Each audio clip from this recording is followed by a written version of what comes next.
Hello दोस्तों, जैसे कि आज हम लोग ए के उच्चारण के नियम समझेंगे। जब दो कॉन्सोनेंट के बीच में ए आता है तो ए का उच्चारण ऐ होता है, जैसे कि कैन, कैट, लैम। इसके बाद आपको बता दें लैप।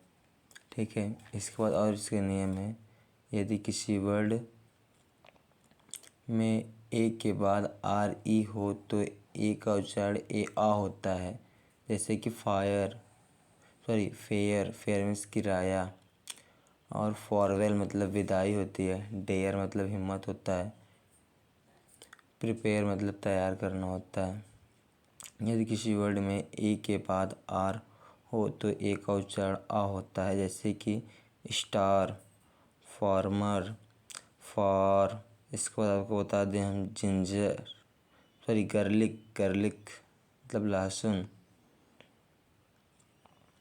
यदि किसी वर्ड में ए के बाद डबल एल आए तो ए का उच्चारण आ होता है, जैसे कि fall, FALL, fall, call, tall.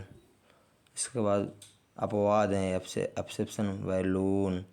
इसके बाद फॉलो मतलब बंजर, फैलो मतलब बंजर। यदि किसी वर्ड में शुरू में ए के बाद यू या डब्लू हो तो ए को आ पढ़ते हैं, जैसे कि ऑथर, ऑसम। इसके बाद awkward। इसके बाद आपको बता दें ऑथेंटिक और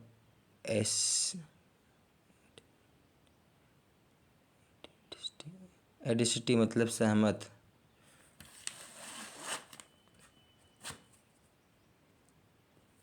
दूसरा बता दें, यदि किसी वर्ड के शुरू में ए हो तो ए का उच्चारण आ होता है, जैसे कि अब्यूज़, अब्यूज़ मतलब गाली देना। एग्री मतलब सहमत होना।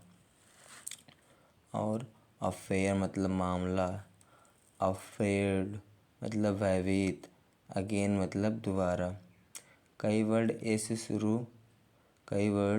के शुरू में ए हो तो ए का उच्चारण ए आ होता है, जैसे कि इसका पहले आपको हम ए का बताते हैं, जैसे कि एबल, एक, एनी। एबल मतलब योग्यता। और एक मतलब पीड़ा या कष्ट। एनी मतलब कोई भी होता है। Anything, anywhere. आपको ऐ के उच्चारण को बता दें, जैसे कि एक्ट मतलब कार्य, एड मतलब जोड़ना, एक्टिव मतलब सक्रिय। इसके बाद एक्चुअल, इसमें ऐ का हो रहा है एक्चुअल। एनिमल, इन सब में देखिए ऐ हो रहा है। आ का उच्चारण आपको बता दें, जैसे कि आर्ट, आर्ट मतलब कला, और मतलब है। और आर्टिस्ट मतलब ARTIST, आर्टिस्ट मतलब कलाकार। इसके बाद आर्टिकल, आर्टिकल मतलब लेखक। ठीक है दोस्तों, अब आपको हम बी के उच्चारण के नियम बताएंगे। यदि किसी वर्ड में बी हो तो बी को बा पढ़ते हैं, जैसे कि इसमें देखो दो कॉन्सोनेंट के बीच में ए आया, जैसे बैड। इसके बाद बैड, वेक मतलब सेकना। बिफोर मतलब पहले, बिफोर मतलब पहले। और बैक मतलब वापस या पीछे। इसका आपको बता दें वैगर मतलब बर्गर, बर्गर मीन्स बर्गर। अब आते हैं, यदि किसी वर्ड में यम बी आए तो एक साथ एम बी आए तो बी साइलेंट हो जाता है, जैसे कि COMB। इसको कॉम्ब नहीं पढ़ेंगे, इसको कॉम्ब पढ़ेंगे। कॉम्ब मतलब कंघी करना होता है ना, कंघी। इसके बाद इसको थंब नहीं पढ़ेंगे, थंब मतलब अंगूठा। डम मतलब गूंगा। क्लीम मतलब क्लाइम चढ़ना। यदि किसी वर्ड में BT एक साथ आए तो बी साइलेंट हो जाता है, जैसे कि वेट मतलब कर्ज या ऋण। इसके बाद आपको बता दें सटल मतलब बारीक या सूक्ष्म। डाउट मतलब संदेह। इसको डाउट नहीं पढ़ेंगे, इसको डाउट पढ़ेंगे। आपको सी के उच्चारण के नियम हम बता दें। जब किसी वर्ड में सी के बाद IEY आए तो सी को शा पढ़ते हैं, जैसे कि आइस मतलब बर्फ। और सिटीज़न, CITIZEN सिटीजन मतलब नागरिक।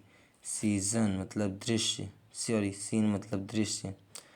साइक्लोन मतलब तूफान। सिटी मतलब शहर। इस सब में देखिए सी के बाद IEY आया है, इसलिए सी को सा पढ़ा जा रहा है। यदि किसी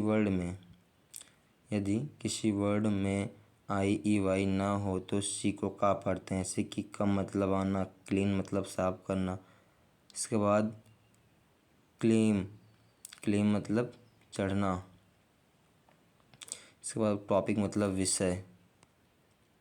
और आपको बता दें, यदि किसी वर्ड में CH एक साथ आए तो CH को चा पढ़ते हैं, जैसे कि चीट मतलब धोखा। CHEAT चीट मतलब धोखा करना। Teacher, chair, choose, check. आपको डी के उच्चारण के नियम बता दें।